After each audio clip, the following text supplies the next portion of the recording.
पासे स्वाभिमान एकता सम्मेलन में पहुंचे केंद्रीय ग्रामीण विकास राज्य मंत्री कमलेश पासवान ने कहा, जब से पीएम ने उन्हें केंद्रीय मंत्री बनाया तभी से समाज में काफी उत्साह है। आजमगढ़ के कलेक्टर क्षेत्र स्थित अंबेडकर पार्क में पासे स्वाभिमान एकता सम्मेलन के माध्यम से भारतीय जनता पार्टी ने आजमगढ़ में समाज में मजबूत पैठ बनाने के लिए गुरुवार को पूरा जोर लगा दिया। कार्यक्रम के मुख्य अतिथि केंद्रीय ग्रामीण विकास राज्य मंत्री व बांस गांव से सांसद कमलेश पासवान रहे। उन्होंने पासी समाज की एकता व भारतीय जनता पार्टी के द्वारा पासी समाज समेत SC, ST और OBC वर्ग को लेकर किए गए कार्यों का उल्लेख अपने संबोधन में किया। मीडिया से बातचीत में मंत्री कमलेश पासवान ने कहा कि जब से उनको प्रधानमंत्री नरेंद्र मोदी ने केंद्रीय मंत्री बनाया तभी से पासी समाज में काफी उत्साह है। इसी क्रम में आजमगढ़ में भी पासी समाज के द्वारा उनको बुलाया गया, उनका स्वागत किया जा रहा है, जिससे वह अभिभूत है और सभी को धन्यवाद दे रहे हैं। वहीं उन्होंने कहा कि आज फिलहाल यहाँ स्वागत सम्मेलन का कार्यक्रम है, इसलिए वह इस पर ही बात करेंगे। वहीं आगामी विधानसभा उपचुनाव को लेकर उन्होंने कहा कि जैसे ही उपचुनाव की घोषणा होगी, भाजपा पूरी तैयारी के साथ हर सीट पर लड़ेगी और जीत हासिल करेगी।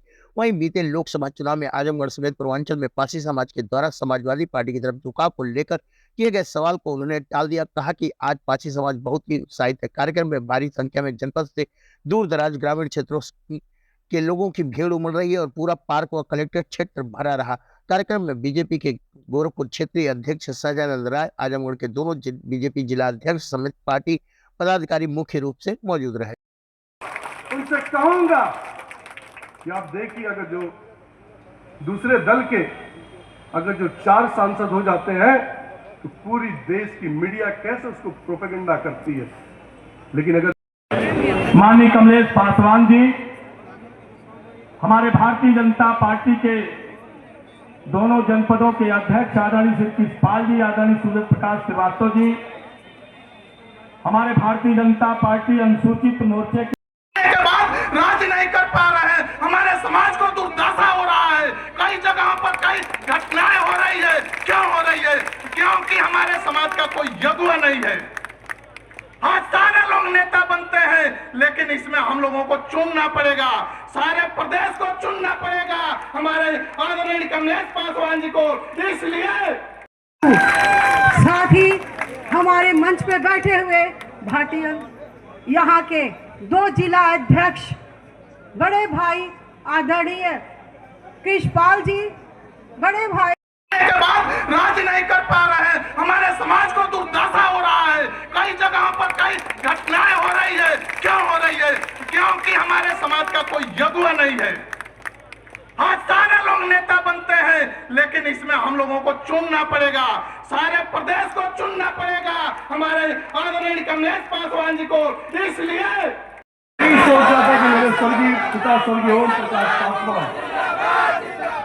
प्रकाश पासवान जी ने यही सपना देखा था कि हम पूरे पूर्वांचल में दौड़कर लोगों के सुख दुख को अपना सुख दुख समझकर हम अपने समाज को संगठित करेंगे। लेकिन क्या हुआ, हमारे समाज में जब जब कोई व्यक्ति एक शिखर, आप तमाम सम्मानित लोग भी आ रहे हैं, तो आप लोग शांति पूर्वक, आगे भी जगह खाली है और जहां स्थान पाइएगा खड़ा होकर स्वागत करने का प्रयास करिएगा। स्टेज से सबका स्वागत है, चाहे जहां से कोई भी आया है। आदरणीय अमरजीत सरोज जी हैं, आप आकर के स्वागत करें। आदरणीय मनीष जी हमारे बीच में। सबसे पहले मैं आजमगढ़ की धरती पर अपने सहजाती भाइयों को धन्यवाद देना चाहता हूं, जो डॉक्टर उमेश सरोज, सुनील पासवान और उनके पूरे मित्रगण पूनम सरोज जी के नेतृत्व में जो ये पासी सम्मान समारोह मेरे मंत्री बनने के बाद रखा गया, जो सभी लोग इसमें एकत्रित हुए, मैं उनका स्वागत करता हूं, उनका अभिनंदन करता हूं। और पूरे प्रदेश में हम लोगों ने आज ये फैसला किया है कि पूरे प्रदेश में पासी समाज को संगठित करने का काम करेंगे।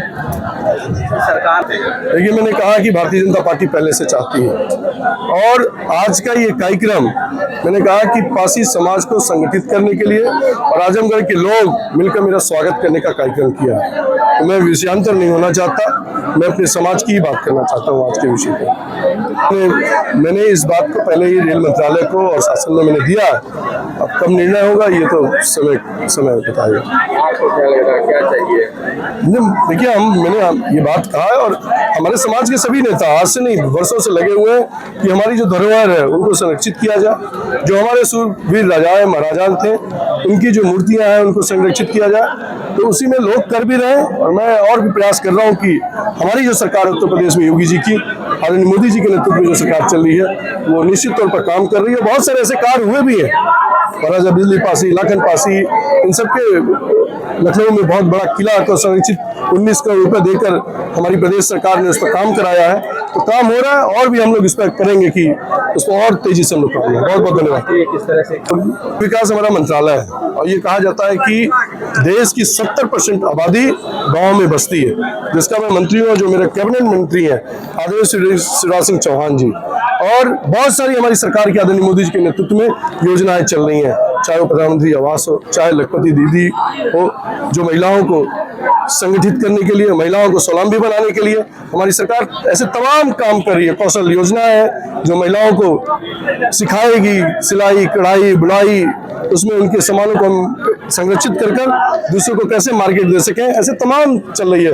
प्रधानमंत्री सड़क योजना है, फिर उसके बाद दिशा है, ऐसे तमाम जो हमारी सरकार की योजनाएं कर रही हैं और बेहतर काम कर रही है। हम लोग और प्रयास कर रहे हैं इसको और सुलभ कैसे किया जाए कि जनता तक पहुंच सके। तो राजनीति में ये तो कहावत सत्य है, जिसकी जितनी हिस्सेदारी उसकी उतनी भागीदारी। तो मैं भी अपने समाज के लोगों से कहा, जो अभी छिट भिट इधर उधर पड़े हुए हैं, दूसरे लोगों से जुड़े हुए हैं, कि वो भी आए, संगठन बनाए और एक मजबूत मंच पर खड़े हो और वो देख सके कि कौन उनकी इच्छाओं को पूरा कर सकता है, कौन सरकार कर सकती है। आज आदरणीय भारत सरकार में आदरणीय मोदी जी ने मुझे मंत्री बनाया और हमारे राजा महाराजाओं जितने भी हमारे पूर्वज थे उनके बारे में भारतीय जनता पार्टी ने जिस तरह काम किया, अगर मैं बखान करूंगा तो समय लगेगा। मैं इसीलिए आह्वान करता हूं अपने देश से, नौजवानों से, अपने पासी समाज के लोगों से, जो संगठित हों, आए हम सब लोगों से मिलकर आगे की लड़ाई लड़ने का काम करें। बहुत बहुत धन्यवाद।